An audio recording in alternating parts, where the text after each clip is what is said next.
নমস্কার, অনুর হেসেলে আপনাদের সকলকে স্বাগত। আমার আজকের রেসিপি জন্মাষ্টমী স্পেশাল শুকনো মালপোয়া। মালপোয়া বানাতে আমরা কম বেশি সকলেই জানি, তবে আমি এই শুকনো মালপোয়া কিভাবে বাড়িতে বানাই সেটা আজ আপনাদের দেখাবো।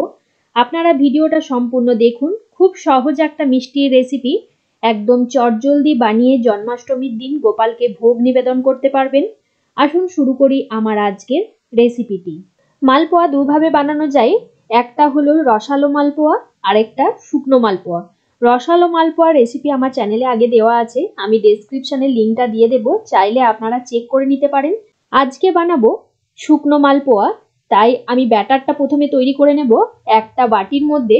এর মধ্যে দেব হাফ কাপ ময়দা, আপনারা চাইলে আটা দিয়েও করতে পারেন। আর হাফ কাপ ময়দার জন্য আমি দিয়ে দিচ্ছি 3 টেবিল চামচ সুজি, দেব 3 টেবিল চামচ কোড়ানো নারকেল। এর পরিমাণগুলো কিন্তু খুব ইম্পর্টেন্ট, পরিমাণগুলো যদি ঠিকঠাক না হয় মালপোয়া কিন্তু ভালো হবে না। দিয়ে দিচ্ছি হাফ চা চামচ গোটা মৌরি, আর দেব খুব সামান্য পরিমাণ বেকিং সোডা। 1 চা চামচের মতো দিয়ে দিচ্ছি ঘি, এই ঘি দিলে কিন্তু মালপোয়ার স্বাদটা ভীষণ ভালো হয়। দিয়ে দেব 3 টেবিল চামচ গুঁড়ো দুধ আর 3 টেবিল চামচ চিনি। মিষ্টিটা আপনারা আপনাদের পছন্দ মতো দিয়ে নেবেন। এবার দেব হাফ কাপ নর্মাল টেম্পারেচারে থাকা দুধ। একসাথে অনেকটা দুধ একবারে দেবেন না, তাহলে ব্যাটারটা পাতলা হয়ে যেতে পারে, তাই অল্প অল্প করে দুধ দিয়ে ব্যাটারটা তৈরি করতে হবে। আর ব্যাটারটা কিন্তু খুব বেশি পাতলা বা খুব বেশি ঘন হবে না, একটা থকথকে ব্যাটার তৈরি করতে হবে। দেখুন ব্যাটারটা ঠিক এই রকম হবে। এখন আমি এই ব্যাটারটা সেট হবার জন্য ঢাকা দিয়ে 20 থেকে 25 মিনিট এইভাবেই রেখে দেব। যেহেতু ময়দা সুজি দেওয়া আছে, ওগুলো একটু নরম হবে আর ফুলবে। 20 থেকে 25 মিনিট পর আমি আপনাদের দেখাচ্ছি। 25 মিনিট পর আমি চলে এসেছি। দেখুন ঢাকনাটা খুলে দিলাম, একবার নাড়াচাড়া করে নিচ্ছি, আর সুজি ময়দা একটু ফুলে গেছে আর ব্যাটারটাও কিন্তু একটু ঘন হয়ে গেছে। এখন আমি এর মধ্যে দিয়ে দিচ্ছি হাফ চা চামচের মতো এলাচ গুঁড়ো। ব্যাটারটা যেহেতু ঘন হয়ে গেছে তাই আরো একটু দুধ অ্যাড করে দিলাম। আপনাদের যদি প্রয়োজন হয় তাহলে দুধটা অ্যাড করবেন, আর যদি প্রয়োজন না হয় তাহলে কিন্তু দুধটা দেওয়ার কোনো প্রয়োজন নেই। একবার ভালো করে মিশিয়ে নিচ্ছি। আমি এর মধ্যে লবণটা দিতে ভুলে গেছিলাম, এখন দিয়ে দিচ্ছি পরিমাণ মতো লবণ। লবণটাও ব্যাটারের সাথে ভালো করে মিশিয়ে নেব। মালপোয়া ভাজার জন্য ব্যাটারটা আমাদের একদম তৈরি হয়ে গেছে।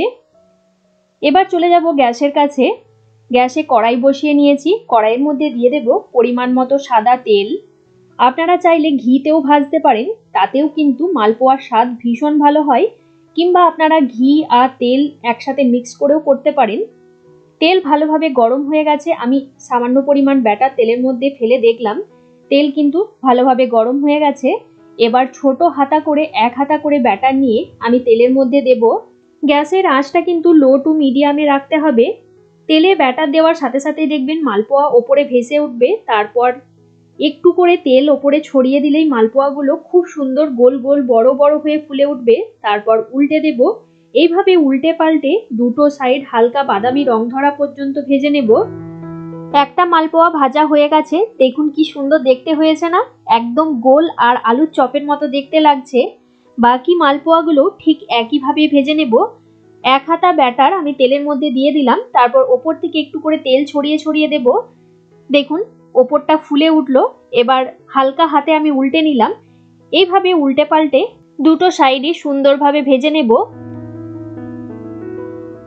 দেখুন এই মালপোয়াটাও ভেজে নেওয়া হয়ে গেছে, বাকি মালপোয়াগুলো ঠিক আমি একইভাবেই ভেজে নেব, তারপর আপনাদের দেখাচ্ছি।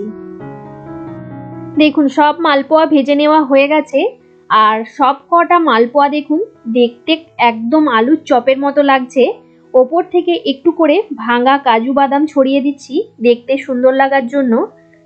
তৈরি হয়ে গেল আমার আজকের রেসিপি শুকনো মালপোয়া। একটা মালপোয়া আমি আপনাদের ছিঁড়ে দেখাচ্ছি, দেখুন কতটা নরম হয়েছে, আর ভেতরটা যেন একদম স্পঞ্জের মতো, খেতে অসাধারণ হয়েছিল। আপনারা একবার হলো এইভাবে মালপোয়া বাড়িতে বানিয়ে দেখতে পারেন। আশা রাখি আপনাদেরও ভীষণ ভালো লাগবে। আমার আজকের রেসিপি আপনাদের কেমন লাগলো অবশ্যই কমেন্ট করে জানাবেন। ভিডিওটা ছেড়ে যাওয়ার আগে একটা লাইক করে দেবেন আর আপনারা আপনাদের বন্ধুদের সাথে রেসিপিটা শেয়ার করুন। আপনি যদি আমার চ্যানেলের নতুন দর্শক হয়ে থাকেন তাহলে আমার চ্যানেলটাকে সাবস্ক্রাইব করে নেওয়ার অনুরোধ রইল। পাশে থাকা বেল নোটিফিকেশনটা অবশ্যই প্রেস করে রাখবেন, তাহলে আমি চ্যানেলে যখনই নতুন রেসিপি শেয়ার করব সবার প্রথমে নোটিফিকেশন আপনাদের কাছে পৌঁছে যাবে। আর আপনি যদি ফেসবুক বা ইনস্টাগ্রাম থেকে আমার ভিডিওগুলো দেখে থাকেন তাহলে ফেসবুক পেজটাকে ফলো করে দেবেন। আজকের মতো এই পর্যন্ত, আবারও কোনো নতুন রেসিপি নিয়ে হাজির হব আপনাদের কাছে। আপনারা ভালো থাকবেন, সুস্থ থাকবেন। ধন্যবাদ।